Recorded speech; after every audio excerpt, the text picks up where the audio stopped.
to today's edition of Bump to Business Owner. I am with Rebecca Clark, founder of Happy Marlo, and Chief Operating Officer Joanna Glenn. Happy Marlo is an emotional well-being platform and community on a mission to help raise a new generation of resilient and mindful children. Happy Marlo's tailored tools empower 3 to 11-year-olds so they can understand and manage their emotions, feeling prepared for the ups and downs that lie ahead. Following a career in international media, marketing, and communications spanning over 22 years, Rebecca launched Happy Marlo in response to the high levels of stress, worry, and anxiety children in the UK and around the world are experiencing. Rebecca's passion for Happy Marlo is born of personal experience, and she understands how our children develop impacts the adults they become.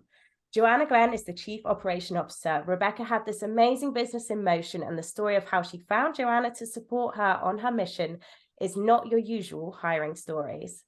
Well, ladies, thank you so much for joining me today. You are local to me, so we're representing the North London founder mums. So I think that was a little bit of an introduction there, but something I like to start off on this podcast is I love hearing about, and I know our listeners will, is we're all interested in how someone's career and personal journey can lead them to then suddenly start, especially something like yours. It's a brand new platform and something that's really definitely, we can all agree, needed in this world. So Rebecca and Joe, we'll start with both of you. Like, where did this start from? What in your journey do you think this story of Happy Marlo came from? Well, first of all, thanks for having us, Caroline. And we are very proud to represent the North London mama entrepreneurs. So, and congrats on your new podcast. In response to your kind of first question, I'll start and then maybe Jo can pick up the thread because she has a really interesting story that's led her to this space as well. As you mentioned, my background is in communications and campaigns, and specifically in social impact.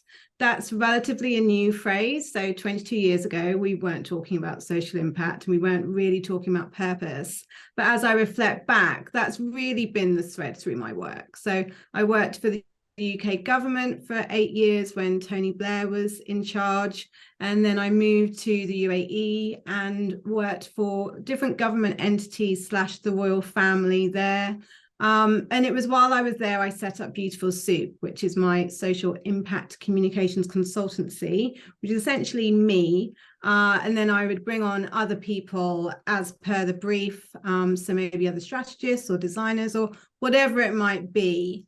And through that work, I got to collaborate with some of the brightest and the best in the impact space, some really exciting projects. I had spent some time in the Middle East, kind of in the entertainment space of impact. So using documentary and factual programming to raise awareness, kind of change behaviors, all of that good stuff.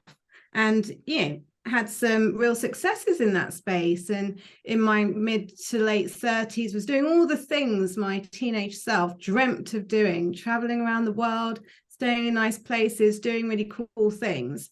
But as I was getting older, I just started to really feel that it was losing its shine a little bit. And I think that's a natural thing that can happen. As I was approaching 40, I really started to think about what was the next chapter of my life going to look like. What was I getting satisfaction from? And also what were things at home going to look like? My husband and I had kind of been umming and ahhing for far too long as to whether we were going to try and have a family or not. And so really for me, like a lot of people, that big milestone birthday of 40 kind of really brought in some changes. And on a personal level, I tried to get pregnant and luckily did. And so we had Aura later that year. And it was really probably while I was on maternity leave, and I know that we hear this story quite often, where you have a little bit of space to kind of think about what's going on. And, I had my own consultancy. Clients weren't really waiting for me to come back from mat leave. And so it wasn't all positive and great. It's quite scary in a lot of ways. I think when we start thinking about big changes and your personas alter, going from this kind of pretty carefree, wanderlust kind of traveling person who was married but didn't have a child to, kind of losing some of that independence on a personal and a professional level. And as I said, my kind of work wasn't as busy as it had been previously. And so it was during this period, I actually joined a coaching cohort. It was like 12 of us, led by a guy called Peter Opperman, who is German, but based out of Toponga, just outside Santa Monica. And his whole approach is rooted in what he calls the future self method. And all coaching kind of comes back to the understanding that the answers are within us. It's just how we access them. And Peter's method was very much around investigating deeply kind of what our inner child might want to tell us, and looking at some of the kind of shadow experiences that we've had in our lives, and really kind of looking at persona and the things that have happened in our lives to date. And as I was going through that process with my kind of fellow coachees, there was just this recognition for me, and we all already know this, but there was this recognition in that moment that why is it that so many people as adults are walking around with unresolved childhood trauma, or kind of walking around with issues that they just haven't come to terms with, if they're even aware of the relationship of where these things have happened. And as I started to think about it through this new lens of being a new mother and being a new 40-something, and this idea that this notion that, gosh, I've spent the last 20 years really working and coming to terms with the first 20 years of my life, it just occurred to me, why aren't we doing more to support children? If my hypothesis was, if none of us get out of childhood unscathed, then what more could we be doing to support children during that journey when we know there are going to be inevitable ups and downs? And the kind of shorter version of this is, because I know it's a long story, as I kind of was thinking about that, what could we do? I looked back at some of the modalities and techniques and tools that I had experienced over those 20 years of healing, and everything from traditional talking therapy to cognitive behavioral therapy to reflexology and more holistic and complementary alternative approaches. And I realized that the things that actually ended up being a real game changer for me were those more mindful, if you will, approaches or techniques that are rooted in ancient wellness. And it just appeared to me that there's this kind of full circle moment almost in our really busy modern lives, that there's so much that we can learn from and really be empowered by in things like breath work and sound healing and emotional freedom technique, also known as tapping. And those three are the modalities that we really focus on at Happy Marlo. And I got really excited about the possibility of bringing those modalities to children in a fun and accessible way. So that is my kind of whistle-stop tour of what got me to here. And as part of that journey, I was lucky enough to meet Jo. So I'll pass over to Jo. Thank you. And yeah, thank you for having us, Caroline. Yeah, my journey is quite different to Becca's. I originally, when I was at university, I did American studies, focusing on American foreign policy.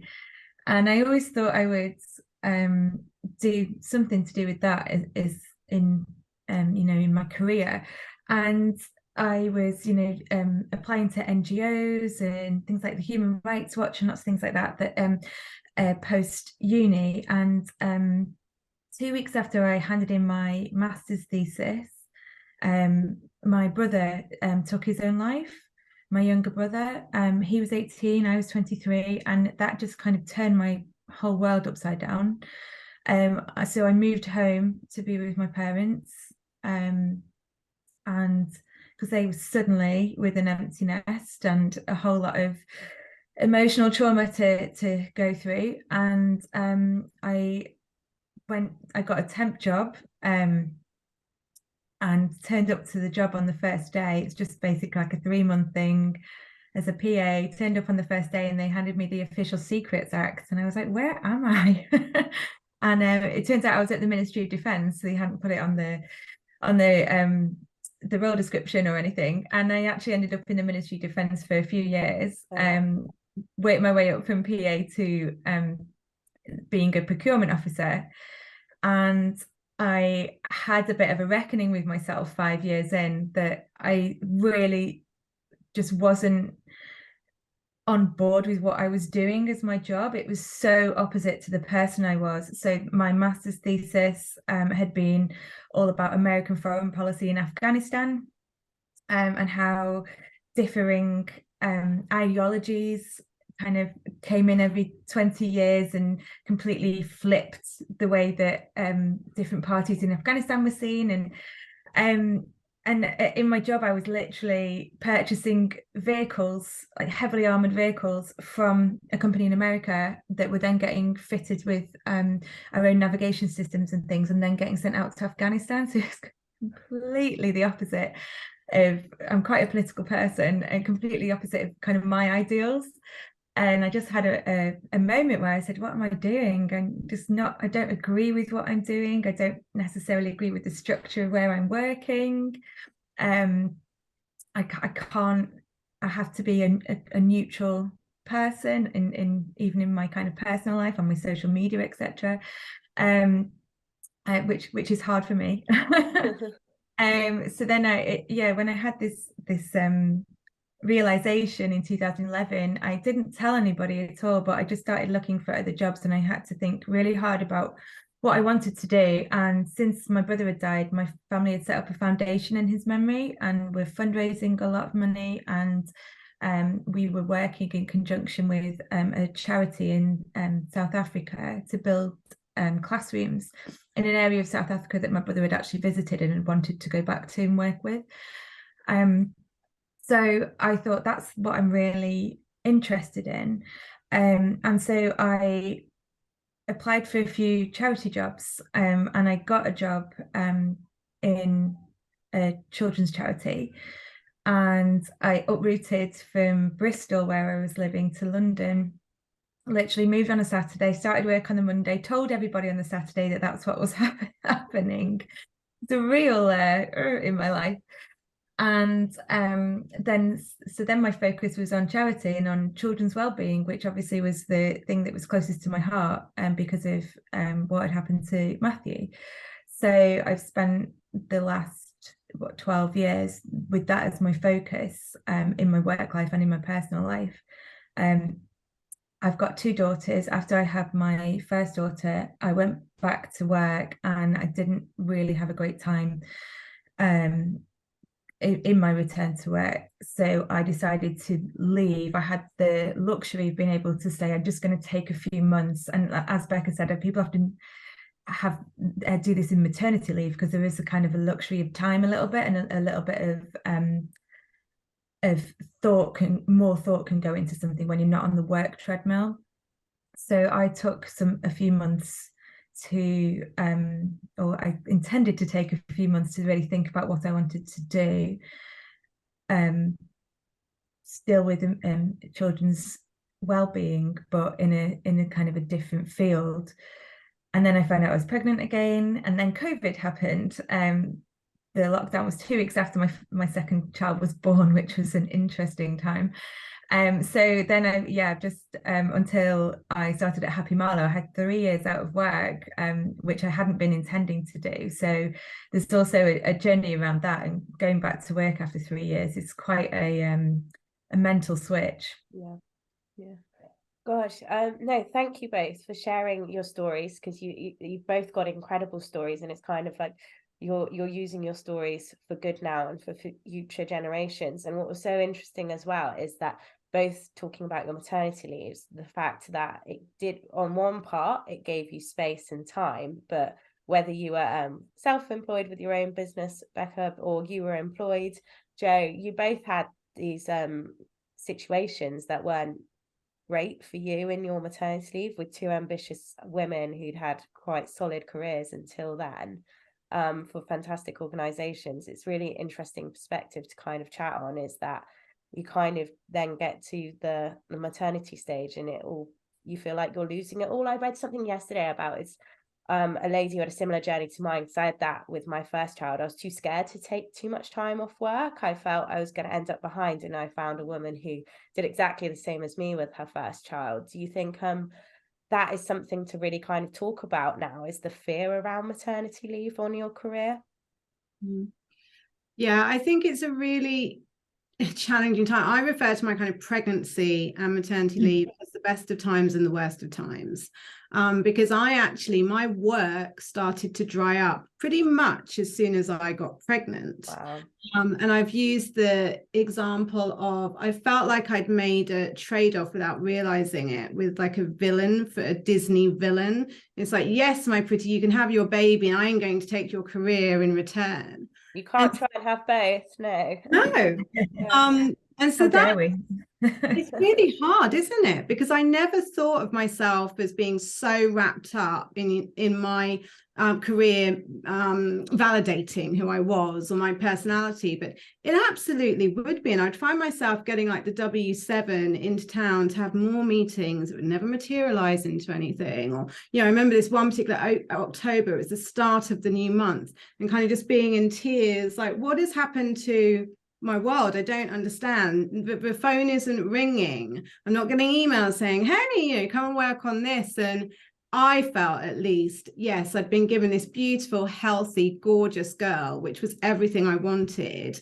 But I'd also just had this void that was created with what was a pretty vibrant career. And that was very hard for me to reconcile and figure out where my place in the world was, because I did want to take some time off with my baby, but I was never going to stay at home for a long period of time, because I didn't want to do that. So I think it can be really tough. Yeah, I feel it's so much of our identity. We're kind of still, if you have the privilege of being told in your upbringing that, you know, go get this job, you can do a career and go to university, but it's kind of like they miss the piece that there's still a gap there though if you decide to become a mother. And I feel like that's the piece that's still missing right now. I went away with a couple of girls recently who are younger than me, and just at that stage before babies, and you know, I couldn't kind of tell them what's about to come with their careers. And I was like, because you can't on that level, it's more of a society level. It wasn't that particular group of girls, but there's really still that missing gap of knowledge that, you know, there's a whole piece going into what your career is going to look like post a child, even if your plan is to go back to work fully, kind of thing. It's quite scary from pregnancy. How was yours in pregnancy, Jo, being employed? Did you feel it was fine until the return to work? For the most part, when I was pregnant with my first daughter, I felt really supported and I felt fine. What I really struggled with was things like the commute, and just the toll that took on me. By the time I got to work, I felt like I'd run a marathon, especially in the first trimester when you're not really telling anybody, but you feel like, you know, I was trying to ask people for a seat on the tube and saying, you know, if you don't let me sit down, I'm basically going to throw up on you. So it's, which is it? You know, my energy is going into not throwing up or standing. Yeah, I would wear my badge on the train and then take it off before I got to the office. And then once I was out and pregnant, a lady I worked with was like, oh, I saw a lady wearing that badge the other day and she didn't have a bump. And I was like, she's probably feeling awful. Exactly. Give her a seat. Yeah, give us a ginger lemonade or something. Give us something. So yeah, I found where it was supportive. What was I worked in a quite a male dominated department within the charity I was in, so there was a bit of a knowledge gap there that was more prevalent for me than for colleagues in other departments, in terms of things like, you know, trying to explain how tired you are. And there's no way to explain how tired you are in the first trimester or second trimester. There's just, you know, I had one guy say to me, oh, you know, well, everyone's tired. I was like, not like this. Really, this is horrifically tired. So that, you know, it was a bit of a struggle in terms of things like that, but it was fine. What I found harder, and you've touched upon already, Caroline, is the expectations. I don't feel like my expectations were managed. I'm not sure who I was expecting to manage them, but getting my expectations managed when I had my baby, because I suddenly, you know, I had everything in my life changed. I took a year or 11 months off work, and you know, I was at home with this baby. I wasn't seeing many of my friends, And, there's a lot had gone on with my body. I had quite a difficult birth. I had a huge baby. She was 10 pounds. Oh, wow. So there was a lot of kind of residual effects from that. So I didn't feel right in my body. I couldn't fit in a lot of my clothes, and that psychologically makes a big difference. And then emotionally, I was different. Your hormones are very different, and there's, sometimes I would be crying about things that I never would have cried at before. And then, from a social point of view, that's the thing that I wasn't expecting. Is people just kind of then are like, oh, she's got a baby, so I'm not going to bother asking her. I didn't get invited to the work Christmas do and things like that, and I was just like, oh, why not? I found out about it after the fact, and it's just things like that you feel kind of a lot more isolated than you thought you would, or I did at any rate. Yeah, I can relate to that heavily. Yeah. It's not hard to send an invite. Exactly, but I look back and think, and a lot of people have said this to me as well since they've had babies. I look back and think, oh gosh, was I one of those people before I had children? Because I just didn't know. I just, I thought I'll give people the space that they need. They're probably really tired, and when sometimes all I wanted was for someone to come around with some dinner for me or something. Yeah, I think especially if, like, I think we all have done early times in lockdown between our babies, and you really realize how much you just want someone to pop round, make you a cup of tea and check you're okay, and then go. Like, that's all you need sometimes. For sure. Yeah, I really relate to it. And like you said, with the hormones, I think it's that understanding that in those early years, I don't know, one of my friends said it was when her youngest was 2, she was finally felt she was out of it. And I didn't get to that stage until recently, because I got pregnant again with my next. And I was like, yeah, after 2 is when you start to feel like you're leveling out again, or at least I did. It's something that, I mean, I don't know, with all the menopausal talk, we will start to talk more about the hormones related to pregnancy as well, that it's not just you walk around with a bump and you're all glowing and looking fantastic. Oh, that's another thing that I think funny when people say, oh, you're glowing, and I'm like, I'm sweating. I definitely had that with the summer baby. And so we haven't touched on yet, how did you guys meet, Rebecca? How did you go? Well, first off, let's start, like, how did you come up with the name Happy Marlo and define what you were going to create with Happy Marlo? Yeah, so I decided that I wanted to bring breath work, emotional freedom technique, and sound healing to children in a fun, accessible way. And I knew, with my background, I knew that the brand piece was really important. I looked around and I saw a lot of children's focused branding that perhaps wasn't as sophisticated as it might be, or it felt that it really kind of dumbed down kids. And these kids, these digital natives, they are highly sophisticated. And so that was really important to me, to get the branding piece right in terms of the visual identity. And then in terms of the name, I had originally wanted to call Happy Marlo Felix, because Felix in Latin means happy-go-lucky, and Felicity is Aura's middle name, so that's the girl version, as an aside. But there was a stress management company in London called Felix, and I just felt it was too much in a similar space, even though we had a different audience. And so anyone who has named a business will know it's an absolute nightmare to try and figure out a name that resonates with what you're actually doing, even if it's an abstract name. It's not directly linked to your offer, to what's available domain wise, what's available at Companies House, and all of these things, the journey that you go on. And while doing my research, I came across an Arabic name that meant best friend. And I'd always felt that Happy Marlo should be every child's best friend, a place that they can turn to whatever they're feeling. But I didn't want to have an Arabic name, so I wanted something that perhaps felt a bit more universal. And so then when I started Googling names that mean best friend, of course, Google starts talking about dogs as man's best friend. I was like, no, that's not what I mean. So I just kind of gave up for the day and then went to bed that night. And we have a whippet called Marlo, who at that time would get into bed with us every night in the middle of the night. And she did. And she woke me up and I was like, oh, of course, because There's a few things to that. We chose a Whippet specifically because they're a breed that's known for loving children. Marlo is an adorable, gentle dog. She is also, at that time, she was more of a puppy, so they're incredibly playful.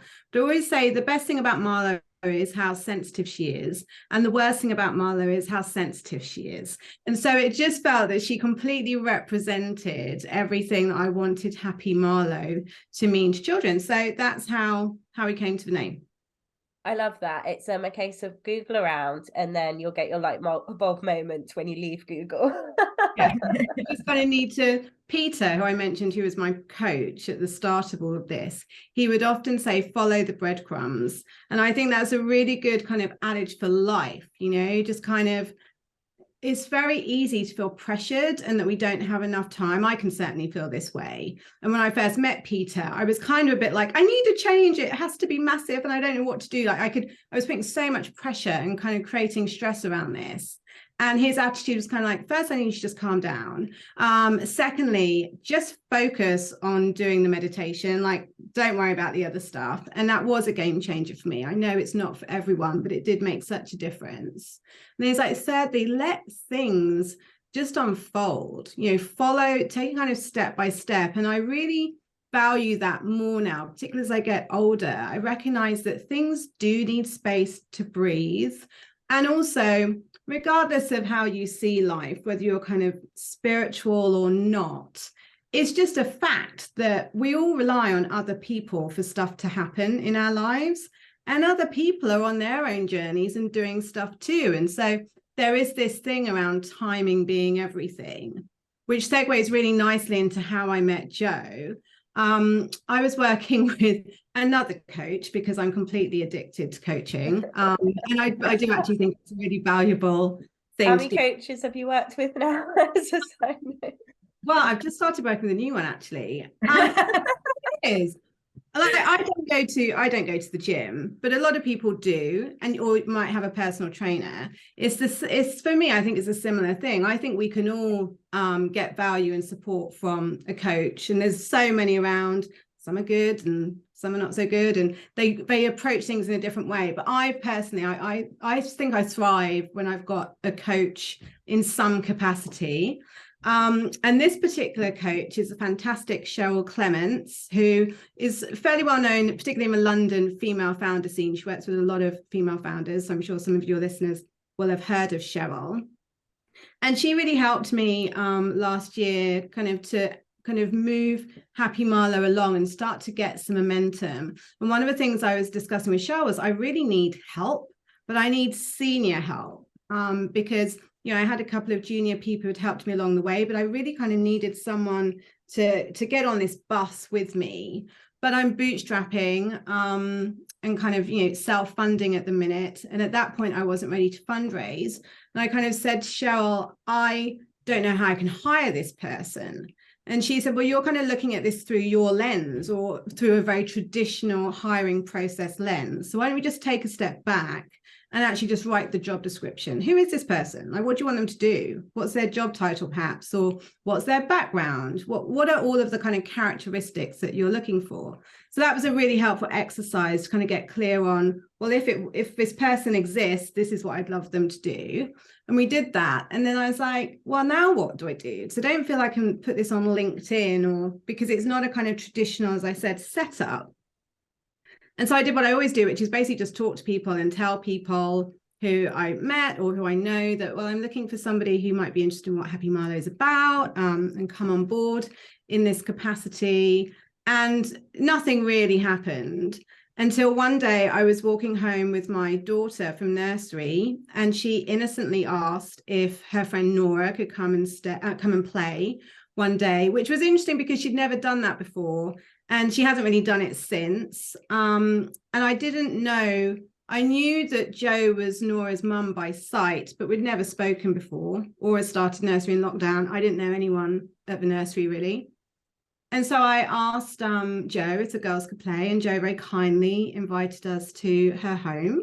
So the girls played and I took cakes, and I remember sitting having a chat with Jo and her husband, and, you know, just our conversation, it just felt destined? Because quite quickly, Jo, do you remember you started talking about the school you'd chosen for Nora and the reasons why, and how pastoral care was really strong emphasis because of, you know, the experiences that Jo's spoken about before. And I'd been looking at schools, and well-being was really key to me above everything else as well. So that was the first kind of little nugget. And then talking about the fact Jo had worked in a children's charity and all of these things. And I remember sitting there thinking, maybe there's something here. And then when Jo said that she was on extended maternity leave and was looking for something new, I was like, oh, maybe this is my person. And so as I was telling Jo this recently, I kind of played it cool for a couple of weeks, and then got in touch to say, you know, I'm looking for some Didn't help. put all your thoughts out there at first. Yeah, no, you know, I'm just you gotta, it's like dating these things. Yeah. You gotta play it carefully. I love this. There'll definitely be people here that will be like you and need their person. So give them all the tips. Yeah. Well, I feel really grateful to Aura, and I also feel, like I said, that it just felt a little bit destined, you know, and it's all these things coming down to right timing, right people, and you know, it's just been fantastic to have Jo on board since she joined in September. Yeah, and it's so true, like what your coach has said, you can sometimes feel in a place, I just want to do something big, I just want to do this. And it's like these, if you want to make a huge change, no matter what it is, it takes time, the process to get there. And actually, like on my own journey of trauma recovery, because our child, almost our second child, we almost lost him, and it was recovering from that. You realize that I don't know, I'd love to hear your guys' thoughts, but it wasn't that event that changed me, it was then my recovery afterwards and how I chose to, like for me, similarly, I did meditation and EMDR, so it's the journey you go on. And so it's like you go through that event, and then it's all the time afterwards that puts the motion into place. And I think it's the same with a positive change as well. It's just not going to happen overnight, kind of thing. So no, thank you for sharing. I love how you guys started together. And you mentioned also a little bit there about bootstrapping. So you know, something I'm really keen to talk about is fundraising, and if you're interested, well, you are going through that process, is that right? And so what's your journey with that? Because the statistics for female founders is quite horrifying right now, so it'll be interesting to hear your experiences and how you're going around it. Yeah, I mean, those stats are shocking, aren't they? And they don't seem to be getting any better. But I mean, the reality for us is we're building out a tech platform. And for us to do that, we need external funding, because I am not a millionaire. And so, you know, if they do send kind of say with tech startups, because you need quite a big chunk of money to get going, that's when you start looking at external investment. So yeah, we're raising our pre-seed round at the minute. We are, we've got SCIS assurance, and we're in the thick of it. I had an investor pitch meeting this morning. I'm seeing another investor tomorrow. I've had some, you know, just kind of doing the work that everyone talks about to bring investment in. And I think we're both doing quite a good job at remaining positive, because I go to a lot of founder events, and even the investor I spoke to this morning, there's a lot of doom and gloom around how difficult it is to raise at the minute. No, really. But I think a female founder, Amy Thompson, who's the founder of Moody, told me this years ago. You've just got to keep going. You just have to kind of be really resilient and determined in what you're doing, and find your people, whether it's people that you're working with, collaborating with, or investors who are as excited about what you're doing as you are. And those people do exist. I think it's remembering that. And also, one thing I would say, just in terms of tips, like I said, I'm going to a lot of events. There's a lot of information. And as Jo and I have laughed about this, there's a lot of conflicting information. You can hear 100 different things in a week and end up really, really confused. And I was talking about this with my new coach, Jo, last week, about, if I'm going to network events, why am I doing that at the minute? What is the purpose for me being there?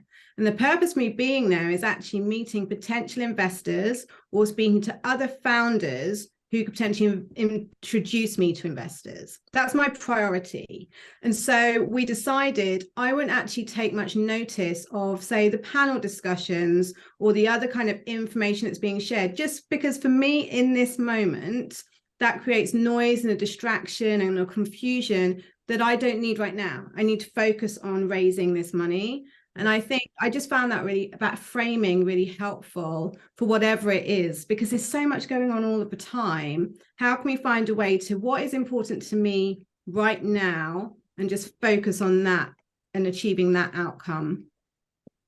I think for me, sorry, yeah. I was just gonna say that's like fantastic advice for anything really. It's kind of what's your purpose for this, and then you're not wasting time. You know, we are limited with time and where to find that. Sorry, Jo, please go. No, it's okay. I think for me as well, coming from a female perspective, funding, as you said, that you know the stats are absolutely terrible. I think it's something I don't know the UK stats, but in the US it's like 39% of new startups are run by women, and they only get 2% of the funding available, which is shocking. And not forward thinking in any way, you know. It's and I think it's really important to look at the framework around us. You know, we do have these limitations, and they are limitations that structurally around us. And I think it's important that we recognize what they are and work out how to get around them, rather than just saying, well, I need to be treated like a man. I know that Sheryl Sandberg got a lot of attention when she wrote the Lean In book, and I'm not sure that I 100% agree with that, because she's basically advocating behaving like a man to get men to take you seriously, is how I read it. And I don't think that's the right way to go about things. I think we kind of need to change the system, getting on my radical feminist soapbox. But I just think it's really important to understand. There's a person who did a TED talk. She's called Dana Kantz, and she did a TED talk called I think it's called The Real Reason That Female Founders Don't Get Funding. And she analysed the questions that people were asked in pitches, and male founders overwhelmingly were asked what she called promotion-centric questions. So how are you going to grow your customers, for instance? And female founders overwhelmingly were asked preventative focus questions. So how are you going to maintain the customers that you've got? So, and I think that's really important to acknowledge that is actually the world that we're living in. And she actually found as well that female VCs were also asking those questions as well, that the bias was there within both male and female investors. So I think with examples like that, you know, it's all about knowing that difficulty is there for us. It is a hurdle for us as female founders, as female fundraisers, and we need to work out, you know, we need to answer the questions that we wanted to be asked. Someone asks us how we're going to maintain the customers, we're going to say, well, what I think is important is us growing our customers in the first place, and this is how we're going to do this. So recognizing the structure that's around us, for me, is really, really important. There's also a really good book called Invisible Women by Caroline Criado Perez, which I also found really interesting. It's all about data bias and how the world has basically been created for men. And again, it's just kind of acknowledging that we are in a difficult position. We are fundamentally disadvantaged compared to male founders and male fundraisers. So we need to be able to acknowledge that and work out strategies to get around it. Yeah. Whilst also I think it's everything that Jo said is absolutely true. And I like to kind of balance that with just believing in humanity, because there are some investors who I've spoken to who've completely kind of followed what Jo has spoken. I'm like, why am I on this call when you're just going to tell me for half an hour why my business is going to fail? I don't understand why we're having this conversation, because you clearly don't want to invest. But we could have just wrapped this up 5 minutes into the conversation. It just worry you a tick box for them. We spoke to them, and now I don't know, because these have been angels, you know, so it's not like they have the same kind of. They don't have to. metrics. Well, no one has to take the call, particularly if you're not a VC. So I would kind of balance that with, there are some incredible male allies out there too. I spoke to a male investor recently who said, I can completely appreciate how difficult it must be for you, because he gave the insight that you were creating a product where your primary purchaser is female. He said, and that's the product that he created and very successfully exited. And he said, and even as, you know, a white man, I struggled to raise our initial funding because our primary purchaser was a woman, which I just find absolutely mind-boggling when you think about the purchase power. And also, to Joe's earlier point about female businesses not being funded, it's kind of laughable when you look at most successful businesses are female run, or you look at the metrics where you have underrepresented founders in leadership and they're, you know, going gangbusters. So it makes sense. It's very, the system is broken, but I am encouraged. You know, one of the solutions that's often spoken about is having more female investors who can, you know, choose to invest in different ways, having more female founders who are successful and in turn can then become investors. And so I think particularly some of the communities the three of us are involved in, we're seeing this happening. We're seeing it as it's unfolding. And so I do think there's an exciting future ahead. It's just, as Joe said, there are real and valid hurdles that we have to overcome in the meantime. Yeah, and that excellent point, Joe, of identifying that they're there rather than, you know, listening to, sorry, Cheryl, but listening to lean in and being like, work like a man. And I think we briefly touched on maternity leave and being scared to take it. That's simply because the workplace wasn't built for women. So if you're working like a man, you are going to go back to work potentially before you're ready and full on in a way that doesn't suit you or help you thrive. And no, that's really interesting, and I love like that positive note on it. Perhaps we're in a really exciting time by acknowledging that and encouraging founders. I was listening to a panel recently, like they're trying to encourage more female angel investors because there's this conception you have to be rich to do that, and you don't. So that's really interesting for people like myself. I'm a bootstrap business, but you know, if I can stay profitable in things, where can that be invested potentially? It's really interesting conversations to have. Thank you.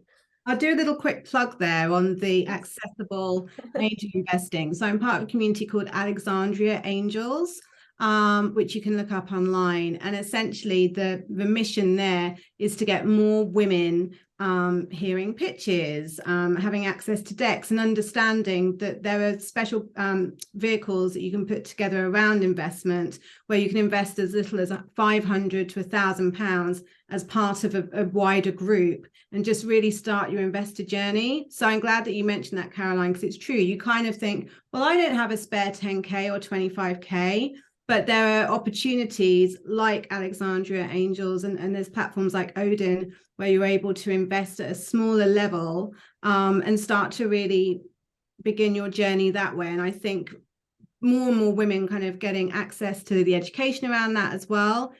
These are the things where we're going to start to see real change. Oh, thank you for sharing that. That's fantastic. And we were talking before we started this. So something our audience had suggested they were really interested in is how women, mothers, structure their week. And we had some interesting points on this. What should we be working on our businesses? What's too much? What's too little? Kind of thing. Not that there is too little. You've got to do what works for you, but I think when you're a mother, there's this added hurdle of like, am I spending too much time on this real passion project business I believe in? And what's the balance between that and motherhood? And I think it's a really interesting conversation to have. So if you guys have any insights into what your working week can look like. Yeah. So go on, Becca. I was just going to say, for me, I think we need to kind of turn the concept of time on its head and actually start to think about what works for you, us as individuals. So Happy Marlo operates on a 4-day working week, for example. And I truly believe that we're going to start seeing that become more and more mainstream in the years to come. And so, okay, so now we're already working on a 4-day working week, and we have young children, and we have all of these other things going on. It's very interesting, again, personally, me coming to this kind of tech startup, wellbeing startup world in my 40s. I'm in a completely different place if I were doing this as a 20-something. And I really see that with some of the communities I'm in, where you just have different priorities. And even if I wanted to, I couldn't work every hour that God sends to, make this business a success. If I want to maintain my marriage, and I actually want my daughter not to be, subject to the problem that Happy Marlo is trying to fix. It's like so bizarre. Like, yeah. for me not to be spending time with my child, because guess what? Mummy's too busy trying to help all the other children not in this house. Yeah. So all of that, I guess, to say is my working week looks different every week, because I'm just I manage on a day-to-day basis I know my longer term goals and priorities are. So what do I need to do today to get there? And as Jo knows, I love time zoning. I really find that helpful. I don't know if you've come across that. I list everything I want to achieve, and then I will, by half-hour segments, I will split up my day, and I've found that's really helped with productivity. But I'll hand over to Jo, but I just think there's this thing, we need to take some of that pressure off, because no one knows what other people are doing. And yes, of course, you need to spend time on your business to grow it and to help it be successful. But you also need to balance the cost of me not spending time with my daughter, and I think it's deeply personal as to how you want to do that and how you can do it. Something even spoken about childcare and all the other stuff that goes with that too. I think there's one thing that's really worked for us, which is a real intention from the start to work smartly. Something that Becca encouraged me to do when I started was to complete a working with me document that was basically just a little bit about myself, but also what my strengths and weaknesses are, what I feel really comfortable doing, what some things that might make me feel less comfortable. And then we're both playing to our strengths, and we both know what each other's strengths are. Luckily, we're actually not that similar. Becca is very good at going out and talking to people. Like she said, she's having all these conversations with investors at the moment. If you put me in front of an investor tomorrow, I think it would be a car crash. I really get very stressed in those situations. And so, we both know what our own limitations are, and we both know what our own strengths are, and then we are working towards those. So we aren't throwing all the hours of the day into things. We're working smartly with the time that we've got. And the other thing about doing a 4-day working week, we do different days off as well, so that we've always got cover throughout the week, which is important. For me, it was a big shock when I first started work for my family, because I'd had 3 years off. My daughters I had never seen me go to work, which I actually hated. Yeah. I really wanted them to see that both of us could work. And it was a shock to me, it was a shock to my husband, because, suddenly the dishes were piling up, and the laundry was piling up, and the dust was piling up. So it's been a really big conversation over the last few months, and we've had an open conversation going about the challenges that we're facing now, and what we need to do to get over this hump or that thing that's now come up because I'm doing this work. So there's things that I started to delegate to my husband that I hadn't previously. So he's now completely in charge of child one, getting her out of the door to school. And that's it. I have nothing to do with that anymore. And that's been a big difference. And the real game changer for me recently is that a few weeks ago, we agreed that I would have a day a week where I am not responsible in any way for drop-offs or pickups on that day. So I can leave the house early and go and work somewhere else, or I can just work here. It doesn't matter. Although I prefer to work somewhere else, because if the kids know I'm in the house, that's quite difficult. And then this sounds like a really small thing, but not having to do the pickup at all on that day is a psychological game changer for me. It really is. And you know, it's been 5 years since I ever said to somebody, "Oh, do you want to go for a drink after work?" You know, I've just not done that for 5 years, and that's something that seems so small, but is such a big deal. I just feel like I lost my freedom a lot because I've always had to go, you know, if I want to go and before I worked, if I wanted to go and meet somebody, I had to sort out childcare or wait for my husband to get home before I could go out and try and get ready while I've got 2 kids calling over me. And it just being able to do this is a big game changer. So advice that I would give is, you know, find those little wins that for me, them being on a routine helps. So I know that every Thursday that's going to happen. And that's really helped.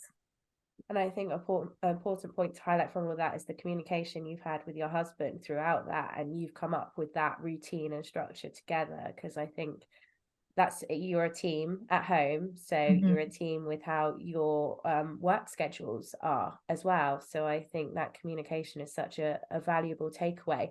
And thank you for sharing how the 4-day week works for Happy Marlo as well, because actually I kind of didn't even think about that with the 4-day week, because I've always been a bit like, 4-day week is great, but does it work for everyone, kind of thing. And how would it work, say, for my business with Upsource? I've got plenty of people on 4-day weeks, including myself, but as a business we need that cover for 5 days to cover a variety of businesses. So that's a really interesting insight, as you have the 4-day week, but you're just not on the same 4-day week. I like that a lot. Amazing. So we talked a lot about networking, and has this really been, it's been so key in your fundraising journey and things. Do you think that peer support has been really valuable as well for your founder journey with Happy Marlo?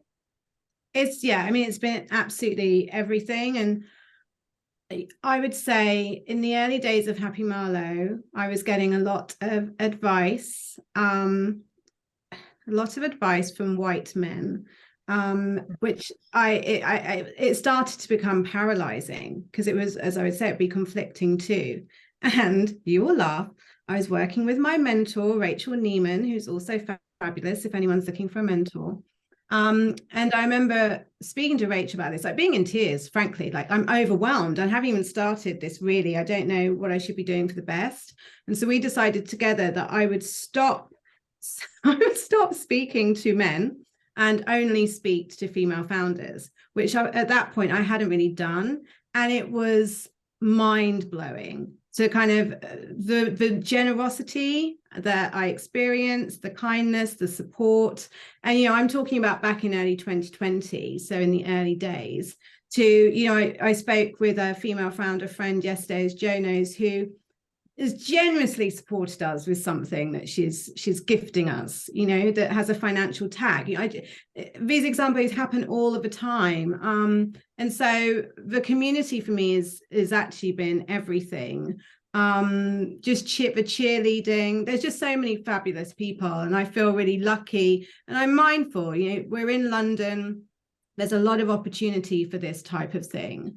And for me, like I said, it's been an absolute game changer. And it's nice at this point to be, you know, we've got a long journey ahead, but we're a few years down the line now to be able to pay that back or pay it forward when people are kind of coming to us and asking for advice or introductions or whatever people might need. So yeah, I absolutely love it. It's one of the parts that I really, really enjoy and appreciate.